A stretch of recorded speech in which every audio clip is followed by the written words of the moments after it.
Good morning students, आइए शुरू करते हैं क्लास 10 ज्योग्राफी का पहला चैप्टर, जिसका नाम है भारत संसाधन एवं उपयोग। तो बच्चों ये मैं करवा चुका हूँ क्लास में, लेकिन कुछ बच्चों जिन बच्चों का छूटा हुआ था तो उन बच्चों के लिए मैंने प्रयास किया है कि उनको एक वीडियो दे दूँ बनाकर। तो लेट्स बिगिन बच्चों। पहला वस्तुनिष्ठ प्रश्न है कि कोयला किस प्रकार का संसाधन है। वेरी इजी, कोयला आपका अनवीकरणीय संसाधन है, क्योंकि ये एक बार गया तो दोबारा आपको नहीं मिलेगा। ठीक है, इसको बनने में करोड़ों वर्ष लगते हैं। दूसरा सवाल है सौर ऊर्जा निम्नलिखित में से कौन सा संसाधन है। तो सौर ऊर्जा मानवीकृत तो होगा नहीं, अजैव भी नहीं होगा, अचक्रीय भी नहीं होगा, अचक्रीय भी नहीं होगा, अजय हो सकता है, लेकिन उसका सही आंसर पुनः पूर्ति योग्य है, क्योंकि एक बार उपयोग करने के बाद वो फिर आपको पुनः मिलता रहता है। तटरेखा से कितने किलोमीटर क्षेत्र सीमा अपवर्जक आर्थिक क्षेत्र कहलाता है। तो तटरेखा से 200 नॉटिकल मील तक का जो क्षेत्र है वो आपको आर्थिक अपवर्जक क्षेत्र कहलाता है। डाकुओं की अर्थव्यवस्था का संबंध है। तो डाकुओं की अर्थव्यवस्था का संबंध है संसाधन के अनियोजित विदोहन से। इसका सही आंसर ये हो जाएगा बी।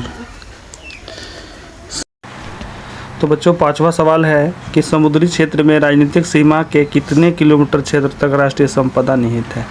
तो बच्चों ये चार ऑप्शंस दिए हुए हैं, 10.2 किलोमीटर, 15.5 और 12.2 और 19.2 किलोमीटर। ये चारों ऑप्शन ही बच्चों गलत है। इसका सही आंसर अगर किलोमीटर में खोज रहा है तो 22.2 किलोमीटर होना चाहिए, और यदि समुद्री मील में है तो वो 12 समुद्री मील, यानी 12 समुद्री मील तक का जो क्षेत्र है, तक किसी भी देश के तटरेखा से 12 समुद्री मील या 22.2 किलोमीटर तक का क्षेत्र ही राष्ट्रीय संपदा कहलाता है। मैं आपको जहाँ लिख कर भी बताता हूँ बच्चों,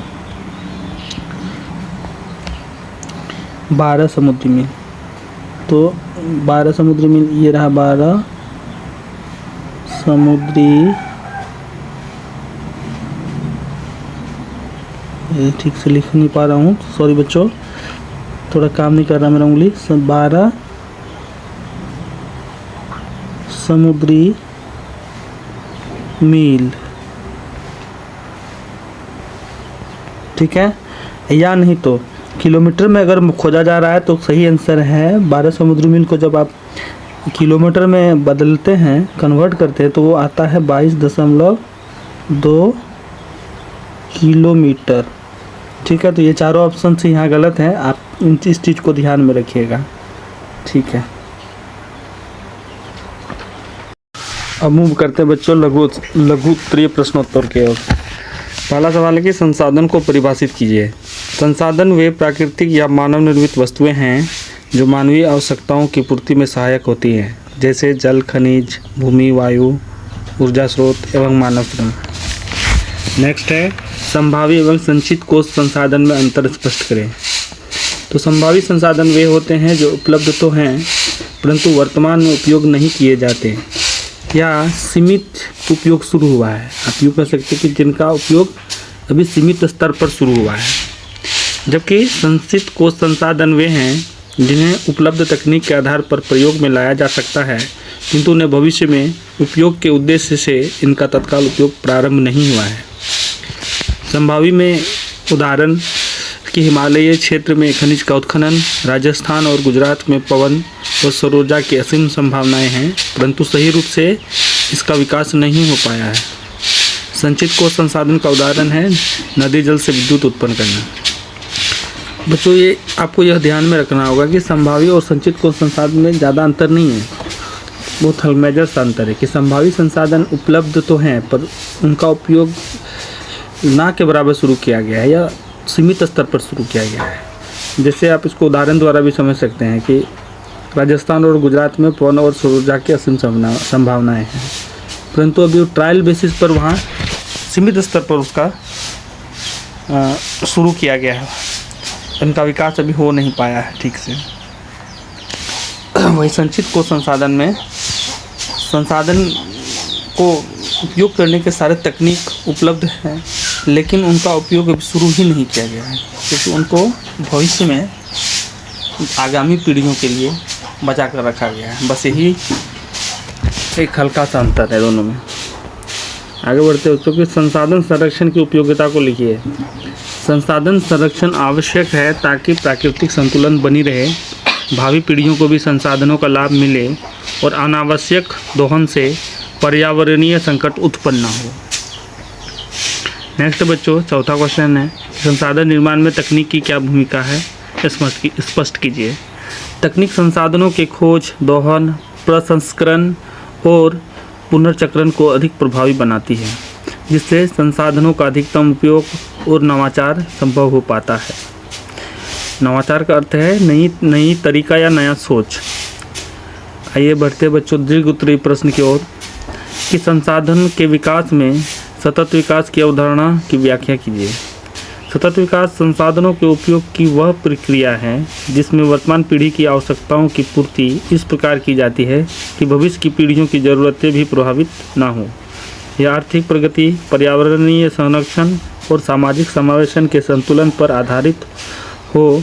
संसाधनों के अत्यधिक दोहन से पर्यावरणीय समस्याएं उत्पन्न होती हैं, जैसे जलवायु परिवर्तन और जैव विविधता में कमी। सतत विकास के लिए नवीकरणीय ऊर्जा स्रोतों का उपयोग, पुनर्चक्रण, वृक्षारोपण और पारिस्थितिकी तंत्र की सुरक्षा आवश्यक है। यह टिकाऊ जीवन शैली को बढ़ावा देता है और संसाधनों की बर्बादी को रोकता है। नेक्स्ट सवाल है बच्चों की स्वामित्व के आधार पर संसाधन के विविध स्वरूपों का वर्णन कीजिए। स्वामित्व के आधार पर संसाधन के 4 प्रकार हैं। पहला, व्यक्तिगत संसाधन। ये किसी विशेष व्यक्ति के स्वामित्व में होते हैं, जैसे निजी भूमि, घर, वाहन और बाग बगीचे। सामुदायिक संसाधन। ये संसाधन के एक समुदाय द्वारा साझा किए जाते हैं, जैसे सार्वजनिक पार्क, तालाब, चारागाह, मंदिर इत्यादि। राष्ट्रीय संसाधन। ये किसी देश की सरकार के स्वामित्व में होते हैं, जैसे वन, नदियाँ, रेलवे, खनिज संपदा इत्यादि। अंतर्राष्ट्रीय संसाधन। ये किसी एक देश के अधीन नहीं होते, बल्कि अंतर्राष्ट्रीय संस्थाओं द्वारा प्रबंधित किए जाते हैं, मेंटेनेंस किए जाते हैं अंतर्राष्ट्रीय इंस्टीट्यूशंस द्वारा, जैसे समुद्र, वायुमंडल, अंतरिक्ष संसाधन इत्यादि। अब है बच्चों कुछ प्रश्नाभ्यास तो यहीं तक समाप्त हो गया है, लेकिन कुछ इंटरनल क्वेश्चंस भी मैं आप लोगों को प्रोवाइड कर रहा हूँ चैप्टर के अंदर से। जैसे आपका है कि उत्पत्ति के आधार पर संसाधन के प्रकार।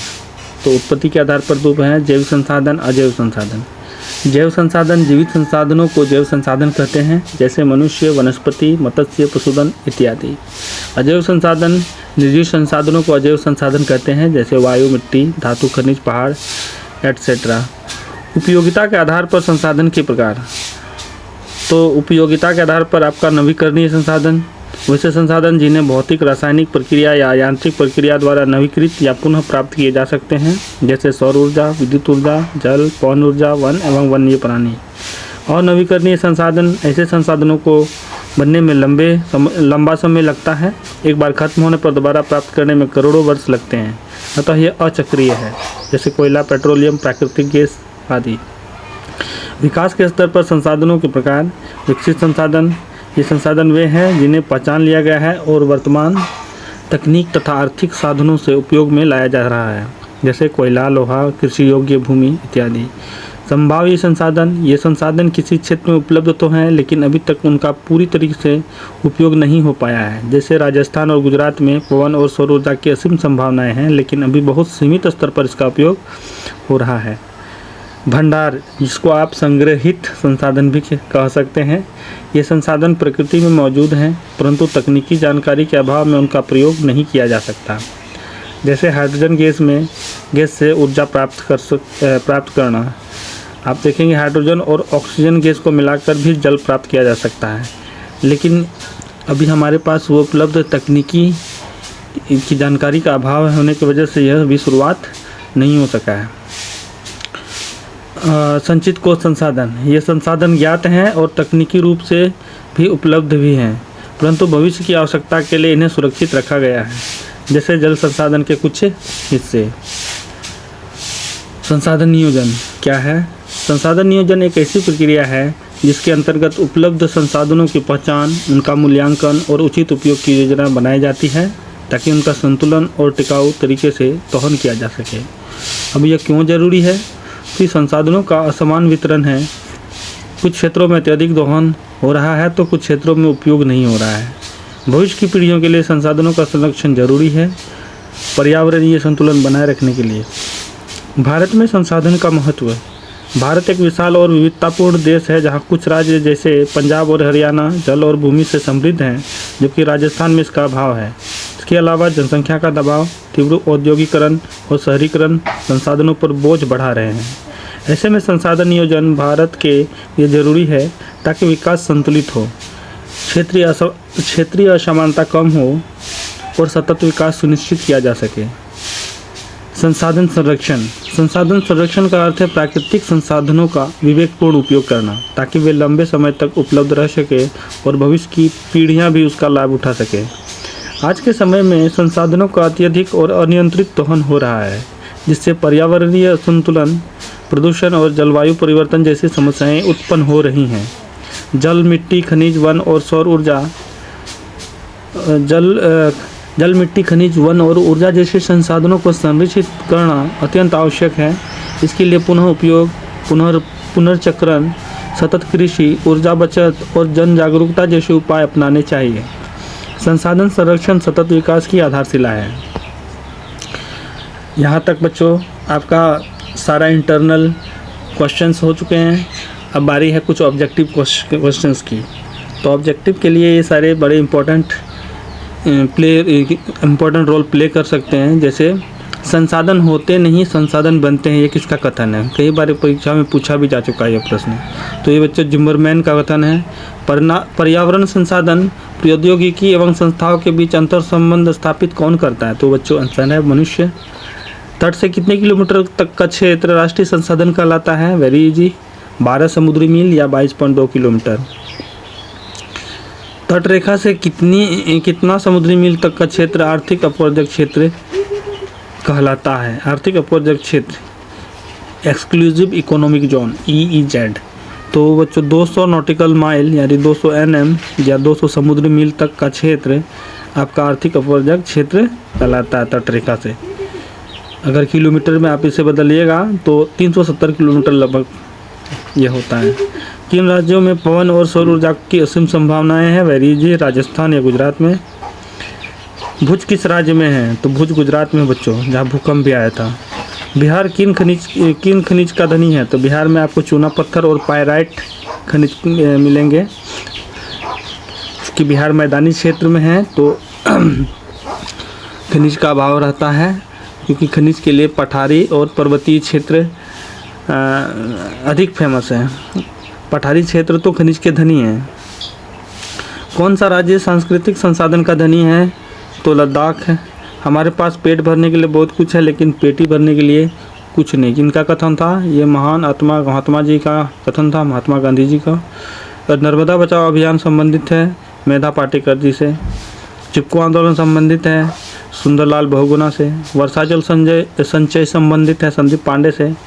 मानव एवं तकनीक का शोषणात्मक दोहन कहलाता है, तो मानव एवं तकनीक का शोषणात्मक दोहन कहलाता है डाकुओं की अर्थव्यवस्था। यानी कि एक ऐसी अर्थव्यवस्था है जिसमें मानव तकनीक का उपयोग कर संसाधन का अंधाधुंध दोहन करता है। तो इस दोहन से जो अर्थव्यवस्था बनती है, जो प्रक्रिया बनती है, अर्थव्यवस्था की जो प्रक्रिया बनती है, तो उसे ही डाकुओं की अर्थव्यवस्था कहा जाता है।